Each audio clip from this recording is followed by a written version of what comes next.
¿Qué onda youtuberos? Aquí Carcala tienen otro video. Como en el anterior video pondré 3 o 4 historias, espero y la disfruten. Adiós y que tengan una buena noche. Toda esta mierda inició cuando encontré esa pequeña nota. En un papel cuadrado que encontré al fondo de una caja que estaba sacando de mi sótano, decía: hola. Por favor, respóndeme. No tenía idea de cuánto hacía que ese papel estaba ahí, esas cajas habían estado guardadas en mi sótano desde que me mudé. Lo ignoré hasta la mañana siguiente, cuando abrí mi cafetera para limpiarla y dentro de ella había un papel empapado que decía: por favor, respóndeme. Por favor, ayúdame. Pensé que quien sea que estuviera haciéndome esa broma sin sentido lo había puesto en mi cafetera, porque cuando hice el café la nota no estaba dentro. Encontré más notas. Debajo de mi almohadilla para el mouse, dentro de mi computadora cuando quise repararla, entre las capas de mi rollo de papel higiénico, debajo de la bandeja de mi reproductor de DVD. Lugares en los que nadie buscaría, lugares en los que nunca pensarías en poner una nota porque cuando la verían. Pero siguió sucediendo, y todas decían lo mismo. Me rogaban responder y ayudar a quien las estuviera dejando. Siendo el estúpido que soy, un día simplemente me harté cuando encontré una dentro de un vaso en mi lavavajillas. Escribí en la parte de atrás: hola. Estoy respondiendo. Explícame tu situación, y la deslicé en una raja que tenía mi tina de baño. Tan pronto como dejé el baño encontré otro pedazo de papel, flotando en la superficie del vaso de gaseosa que dejé en mi sala de estar. Con cuidado levanté mi bebida y leí: gracias, y en mayúsculas: estoy atrapado. Lo sacudí para secarlo un poco y volví a escribir en la parte de atrás: ¿dónde estás atrapado? ¿Cómo es que me estás enviando estas notas? Y, falto de creatividad, solamente la tiré detrás de mi sofá. Esperé y busqué, pero no vi ninguna otra nota por el resto del día. Al día siguiente revisé mi correo. Dentro de una carta estaba la siguiente nota: en la segunda dimensión, debajo de ti. Me apresuré a responder: quien quiera que seas, esta broma es estúpida. Para allá. Y la tiré fuera de la casa. El viento se la llevó. La siguiente nota que encontré era más larga que las anteriores, y también estaba escrita en mayúsculas, pero quien la escribió se las arregló para que entrara en el pequeño trozo de papel. La primera dimensión es un punto definido en el espacio. La segunda dimensión, esto se encontraba subrayado, es cualquier cosa que exista con altura y anchura, y la tercera agrega profundidad. La cuarta incluye el tiempo y la quinta es posibilidad, existe en un potencial infinito. Todo a partir de esa oración estaba demasiado amontonado como para ser legible. Rodé la mirada y respondí: ¿cómo puedes leer esto si estás en la segunda dimensión? ¿Cómo puedes existir? Puse esta nota en mi tostadora. Mi respuesta llegó cuando la saqué de entre mi cabello la mañana siguiente, antes de ducharme. La escritura es en segunda dimensión. La visión es en segunda dimensión. Por eso puedo leer y escribir. Aquello realmente no me aclaró cómo se suponía que podía ayudar a esta persona, lo que dejé explícito en mi siguiente nota, la cual arrojé por el drenaje. Hazme tridimensional fue todo lo que había en el nuevo pedazo de papel que encontré en una barra de chocolate que desenvolví más tarde. ¿Cómo era que este idiota escondía las notas en productos sellados? Estaba más allá de mi comprensión, pero decidí seguirle la corriente, quizás era algún tipo de broma, de algún programa de televisión. ¿Cómo lo hago? Fue lo que respondí. Recuerdo exactamente dónde lo puse, porque fue la última cosa que escribí en mucho tiempo. Lo puse en el espacio que había entre mi espejo y la pared. No vi más notas por medio año.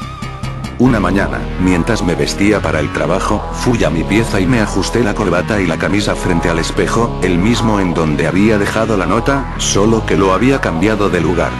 Mientras me miraba noté un pequeño cuadrado detrás de mí, en la pared. Me volteé para verlo, no había nada. Pensaba que quizás se había caído, pero sin embargo el mensaje seguía ahí cuando miré nuevamente el espejo. Toqué el vidrio pensando que era una especie de ilusión óptica, pero no lo era. Levanté el pasado espejo del suelo y caminé lentamente hacia atrás con él, acercándome al mensaje. Cuanto más me acercaba, más claro se veía el mensaje en la pared. Me detuve ya estando atrapado entre la pared y el espejo y miré el papel. Decía: hazte bidimensional. Me mudé de esa casa lo más rápido que pude. Me deshice del espejo, la tostadora y todo lo que alguna vez había tocado esas notas. Mi corazón todavía da un vuelco cuando veo cualquier trozo de papel perfectamente cuadrado tirado en el suelo. Ahora reviso todas mis cosas. Constantemente. También dejé de tomar café. Bueno, la segunda historia se llama El engendro maldito. Y no siempre se come lo que está sobre la mesa a la luz de una vela de sebo colocada en un extremo de una rústica mesa. Un hombre leía algo escrito en un libro. Era un viejo libro de cuentas muy usado y, al parecer, su escritura no era demasiado legible porque a veces el hombre acercaba el libro a la vela para ver mejor. En esos momentos la mitad de la habitación quedaba en sombra y solo era posible entrever unos rostros borrosos, los de los 8 hombres que estaban con el lector. 7 de ellos se hallaban sentados, inmóviles y en silencio, junto a las paredes de troncos rugosos y, dada la pequeñez del cuarto, a corta distancia de la mesa. De haber extendido un brazo, cualquiera de ellos habría rozado al 8º hombre que, tendido boca arriba sobre la mesa, con los brazos pegados a los costados, estaba parcialmente cubierto con una sábana. Era un muerto. El hombre del libro leía en voz baja. Salvo el cadáver, todos parecían esperar que algo ocurriera. Una serie de extraños ruidos de desolación nocturna penetraba por la abertura que hacía de ventana. El largo aullido innombrable de un coyote lejano. La incesante vibración de los insectos en los árboles. Los gritos extraños de las aves nocturnas, tan diferentes del canto de los pájaros durante el día. El zumbido de los grandes escarabajos que vuelan desordenadamente, y todo ese coro indescifrable de leves sonidos que, cuando de golpe se interrumpe, creemos haber escuchado solo a medias, con la sospecha de haber sido indiscretos. Pero nada de esto era advertido en aquella reunión. Sus miembros, según se apreciaba en sus rostros hoscos con aquella débil luz, no parecían muy partidarios de fijar la atención en cosas superfluas. Sin duda alguna eran hombres de los contornos, granjeros y leñadores. El que leía era un poco diferente. Tenía algo de hombre de mundo, sagaz, aunque su indumentaria revelaba una cierta relación con los demás. Su ropa apenas habría resultado aceptable en San Francisco. Su calzado no era el típico de la ciudad, y el sombrero que había en el suelo a su lado, era el único que no lo llevaba puesto. No podía ser considerado un adorno personal sin perder todo su sentido. Tenía un semblante agradable, aunque mostraba una cierta severidad aceptada y cuidada en función de su cargo. Era el juez, y como tal se hallaba en posesión del libro que había sido encontrado entre los efectos personales del muerto, en la misma cabaña en que se desarrollaba la investigación. Cuando terminó su lectura se lo guardó en el bolsillo interior de la chaqueta. En ese instante la puerta se abrió y entró un joven. Se apreciaba claramente que no había nacido ni se había educado en la montaña. Iba vestido como la gente de la ciudad. Su ropa, sin embargo, estaba llena de polvo, ya que había galopado mucho para asistir a aquella reunión. Solamente el juez le hizo un breve saludo. «Lo esperábamos», dijo. «Es necesario acabar con este asunto esta misma noche». «Lamento haberlos hecho esperar», dijo el joven, sonriendo. «Me marché, no para eludir su citación, sino para enviar a mi periódico un relato de los hechos como el que supongo quiere usted oír de mí». El juez sonrió. «Ese relato tal vez difiera del que va a hacernos aquí bajo juramento». «Como usted guste», replicó el joven enrojeciendo con vehemencia. «Aquí tengo una copia de la información que envié a mi periódico. No se trata de una crónica, que resultaría increíble, sino de una especie de cuento. Quisiera que formara parte de mi testimonio. Pero usted dice que es increíble. Eso no es asunto suyo, señor juez. Si yo juro que es cierto». El juez permaneció en silencio durante un rato, con la cabeza inclinada. El resto de los asistentes charlaba en voz baja, sin apartar la mirada del rostro del cadáver. Al cabo de unos instantes el juez alzó la vista y dijo: «Continuemos con la investigación». Los hombres se quitaron los sombreros y el joven prestó juramento. «¿Cuál es su nombre?», le preguntó el juez. «William Marker». «¿Edad?». «27 años». «¿Conocía usted al difunto Hugh Morgan?». «Sí». «¿Estaba usted con él cuando murió?». «Sí, muy cerca». «¿Y cómo se explica?». «Su presencia, quiero decir». «Había venido a visitarlo para ir a cazar y a pescar. Además, también quería estudiar su tipo de vida, tan extraña y solitaria. Parecía un buen modelo para un personaje de novela. A veces escribo cuentos. Y yo a veces los leo». «Gracias». «Cuentos en general, no me refería solo a los suyos». Algunos de los presentes se echaron a reír. En un ambiente sombrío el humor se aprecia mejor. Los soldados ríen con facilidad en los intervalos de la batalla, y un chiste en la capilla mortuoria, sorprendentemente, suele hacernos reír. «Cuéntenos las circunstancias de la muerte de este hombre», dijo el juez. «Puede utilizar todas las notas o apuntes que desee». El joven comprendió. Sacó un manuscrito del bolsillo de su chaqueta y, tras acercarlo a la vela, pasó las páginas hasta encontrar el pasaje que buscaba. Entonces empezó a leer. Y lo que puede ocurrir en un campo de avena silvestre apenas había amanecido cuando abandonamos la casa. Íbamos en busca de codornices, cada uno con su escopeta, y nos acompañaba un perro.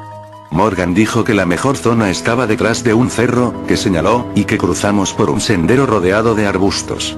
Al otro lado el terreno era bastante llano y espesamente cubierto de avena silvestre. Cuando salimos de la maleza Morgan iba unas cuantas yardas por delante de mí. De repente oímos, muy cerca, a nuestra derecha y también enfrente, el ruido de un animal que se revolvía con violencia entre unas matas. «Es un ciervo», dije. «Ojalá hubiéramos traído un rifle». Morgan, que se había parado a examinar los arbustos, no dijo nada, pero había cargado los 2 cañones de su escopeta y se disponía a disparar. Parecía algo excitado y esto me sorprendió, pues era célebre por su sangre fría, incluso en momentos de súbito e inminente peligro. «Venga», dije. «No esperarás acabar con un ciervo a base de perdigones, ¿verdad?» No contestó, pero cuando se volvió hacia mí vi su rostro y quedé impresionado por su expresión tensa. Comprendí entonces que algo serio ocurría, y lo primero que pensé fue que nos habíamos topado con un oso. Colgué mi escopeta y avancé hasta donde estaba Morgan. Los arbustos ya no se movían y el ruido había cesado, pero mi amigo observaba el lugar con la misma atención. ¿Pero qué pasa? ¿Qué diablos es?, le pregunté. «Ese maldito engendro», contestó sin volverse. Su voz sonaba ronca y extraña. Estaba temblando. Iba a decir algo cuando vi que la avena que había en torno al lugar se movía de un modo inexplicable. No sé cómo describirlo. Era como si, empujada por una ráfaga de viento, no solo se cimbreara sino que se tronchaba y no volvía a enderezarse. Y aquel movimiento se acercaba lentamente hacia nosotros. Aunque no recuerdo haber pasado miedo, nada antes me había afectado de un modo tan extraño como aquel fenómeno insólito e inenarrable. Recuerdo, y lo saco a colación porque me vino entonces a la memoria, que una vez, al mirar distraídamente por una ventana, confundí un cercano arbolito con otro de un grupo de árboles, mucho más grandes, que estaban más lejos. Parecía del mismo tamaño que estos, pero al estar más clara y marcadamente definido en sus detalles, no armonizaba con el resto. Fue un simple error de perspectiva, pero me sobresaltó y llegó incluso a aterrorizarme. Confiamos tanto en el buen funcionamiento de las leyes naturales que su suspensión aparente nos parece una amenaza para nuestra seguridad, un aviso de alguna calamidad inconcebible. Del mismo modo, aquel movimiento de la maleza, al parecer sin causa, y su aproximación lenta e inexorable resultaban inquietantes. Mi compañero estaba realmente asustado. Apenas pude dar crédito a mis ojos cuando le vi arrimarse la escopeta al hombro y vaciar los 2 cañones contra el cereal en movimiento. Antes de que el humo de la descarga hubiera desaparecido oí un grito feroz, un alarido como el de una bestia salvaje, y vi que Morgan tiraba su escopeta y, a todo correr, desaparecía de aquel lugar. En ese mismo instante fui arrojado al suelo por el impacto de algo que el humo ocultaba, una sustancia blanda y pesada que me embistió con gran fuerza. Cuando me puse de pie y recuperé mi escopeta, que me había sido arrebatada de las manos, oí a Morgan gritar como si agonizara. A sus gritos se unían aullidos feroces, como cuando 2 perros luchan entre sí. Completamente aterrorizado, me incorporé con gran dificultad y dirigí la vista hacia el lugar por el que mi amigo había desaparecido. Que Dios me libre de otro espectáculo como aquel. Morgan estaba a unas 30 yardas. Tenía una rodilla en tierra, la cabeza, con su largo cabello revuelto, descoyuntada espantosamente hacia atrás, y era presa de unas convulsiones que zarandeaban todo su cuerpo. Su brazo derecho estaba levantado y, por lo que pude ver, había perdido la mano. Al menos yo no la veía. El otro brazo había desaparecido. A veces, tal como ahora recuerdo aquella escena extraordinaria, no podía distinguir más que una parte de su cuerpo. Era como si hubiera sido parcialmente borrado, ya sé, es extraño, pero no sé expresarlo de otra forma, y al cambiar de posición volviera a apreciarse de nuevo en su totalidad. Debió de ocurrir todo en unos pocos segundos, durante los cuales Morgan adoptó todas las posturas posibles del obstinado luchador que es derrotado por un peso y una fuerza superiores. Yo solo lo veía a él y no siempre con claridad. Durante el incidente soltaba gritos y profería maldiciones acompañadas de unos rugidos furiosos como nunca antes había oído salir de la garganta de un hombre o una bestia. Permanecí en pie por un momento sin saber qué hacer, hasta que decidí tirar la escopeta y correr en ayuda de mi amigo. Creí que estaba sufriendo un ataque o una especie de colapso. Antes de llegar a su lado, lo vi caer y quedar inerte. Los ruidos habían cesado, pero volví a ver, con un sentimiento de terror como jamás había experimentado, el misterioso movimiento de la avena que se extendía desde la zona pisoteada en torno al cuerpo de Morgan hacia los límites del bosque.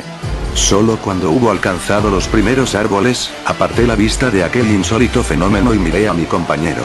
Estaba muerto y un hombre, aunque esté desnudo, puede estar hecho jirones. El juez se levantó y se acercó al muerto. Tiró de un extremo de la sábana y dejó el cuerpo al descubierto.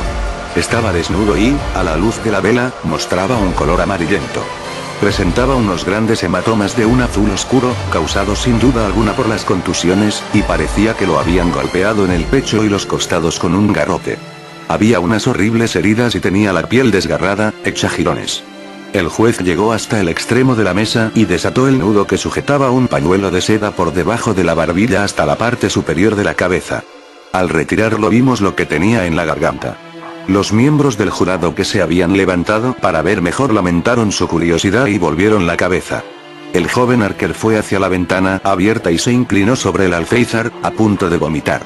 Después de cubrir de nuevo la garganta del muerto, el juez se dirigió a un rincón de la habitación en el que había un montón de prendas. Empezó a coger una por una y a examinarlas mientras las sostenía en alto. Estaban destrozadas y rígidas por la sangre seca. El resto de los presentes prefirió no hacer un examen más exhaustivo. A decir verdad, ya habían visto este tipo de cosas antes. Lo único que les resultaba nuevo era el testimonio de Archer. Señores, dijo el juez, estas son todas las pruebas que tenemos. Ya saben su cometido. Si no tienen nada que preguntar, pueden salir a deliberar. El presidente del jurado, un hombre de unos 60 años, alto, con barba y toscamente vestido, se levantó y dijo: quisiera hacer una pregunta, señor. ¿De qué manicomio se ha escapado este último testigo? Señor Archer, dijo el juez con tono grave y tranquilo, ¿de qué manicomio se ha escapado usted?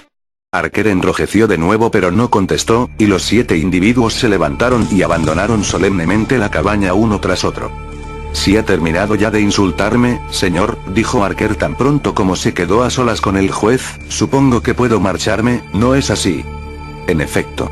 Archer avanzó hacia la puerta y se detuvo con la mano en el picaporte. Su sentido profesional era más fuerte que su amor propio. Se volvió y dijo: ese libro que tiene ahí es el diario de Morgan, ¿verdad? Debe de ser muy interesante porque mientras prestaba mi testimonio no dejaba de leerlo. ¿Puedo verlo? Al público le gustaría, este libro tiene poco que añadir a nuestro asunto, contestó el juez mientras se lo guardaba. Todas las anotaciones son anteriores a la muerte de su autor. Al salir Archer, el jurado volvió a entrar y permaneció en pie en torno a la mesa en la que el cadáver, cubierto de nuevo, se perfilaba claramente bajo la sábana. El presidente se sentó cerca de la vela, sacó del bolsillo lápiz y papel y redactó laboriosamente el siguiente veredicto, que fue firmado, con más o menos esfuerzo, por el resto. Nosotros, el jurado, consideramos que el difunto encontró la muerte al ser atacado por un puma, aunque alguno cree que sufrió un colapso. Hizo una explicación desde la tumba en el diario del difunto Hugh Morgan. Hay ciertos apuntes interesantes que pueden tener valor científico. En la investigación que se desarrolló junto a su cuerpo el libro no fue citado como prueba porque el juez consideró que podría haber confundido a los miembros del jurado. La fecha del primero de los apuntes mencionados no puede apreciarse con claridad por estar rota la parte superior de la hoja correspondiente. El resto expone lo siguiente. Corría describiendo un semicírculo, con la cabeza vuelta hacia el centro, y de pronto se detenía y ladraba furiosamente. Al final echó a correr hacia el bosque a gran velocidad. En un principio pensé que se había vuelto loco, pero al volver a casa no encontré otro cambio en su conducta que no fuera el lógico del miedo al castigo. ¿Puede un perro ver con la nariz? ¿Es que los olores impresionan algún centro cerebral con imágenes de las cosas que los producen? 2 de septiembre. Anoche, mientras miraba las estrellas en lo alto del cerco que hay al este de la casa, vi cómo desaparecían sucesivamente, de izquierda a derecha. Se apagaban una a una por un instante, y en ocasiones unas pocas a la vez, pero todas las que estaban a 1 grado o 2 por encima del cerco se eclipsaban totalmente. Fue como si algo se interpusiera entre ellas y yo, pero no conseguí verlo pues las estrellas no emitían suficiente luz para delimitar su contorno. Uf. Esto no me gusta nada, faltan 3 hojas con los apuntes correspondientes a varias semanas. 27 septiembre ha estado por aquí de nuevo. Todos los días encuentro pruebas de su presencia.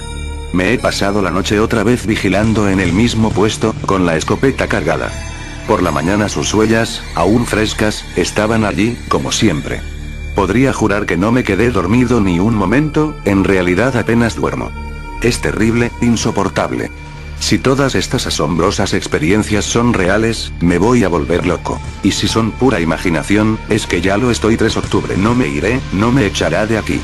Esta es mi casa y mi tierra. Dios aborrece a los cobardes. 5 octubre no puedo soportarlo más. He invitado a Arker a pasar unas semanas. Él tiene la cabeza en su sitio. Por su actitud podré juzgar si me cree loco. 7 octubre ya encontré la solución al misterio. Anoche la descubrí de repente, como por revelación. Qué simple, qué horriblemente simple. Hay sonidos que no podemos oír. A ambos extremos de la escala hay notas que no hacen vibrar ese instrumento imperfecto que es el oído humano. Son muy agudas o muy graves. He visto cómo una bandada de mirlos ocupan la copa de un árbol, de varios árboles, y cantan todos a la vez. De repente, y al mismo tiempo, todos se lanzan al aire y emprenden el vuelo. ¿Cómo pueden hacerlo si no se ven unos a otros? Es imposible que vean el movimiento de un jefe.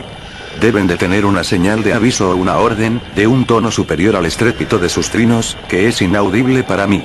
He observado también el mismo vuelo simultáneo cuando todos estaban en silencio, no solo entre mirlos, sino también entre otras aves como las perdices, cuando están muy distanciadas entre los matorrales, incluso en pendientes opuestas de una colina. Los marineros saben que un grupo de ballenas que se calienta al sol o juguetea sobre la superficie del océano, separadas por millas de distancia, se zambullen al mismo tiempo y desaparecen en un momento.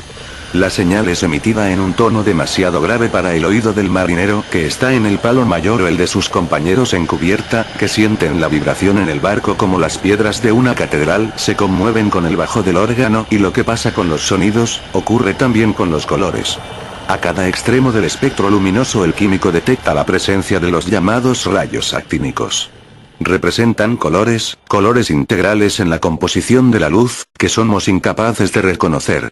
El ojo humano también es un instrumento imperfecto y su alcance llega solo a unas pocas octavas de la verdadera escala cromática. No estoy loco. Lo que ocurre es que hay colores que no podemos ver y, Dios me ampare, el engendro maldito es de uno de esos colores. Bueno, la siguiente historia se llama Suicide Girl.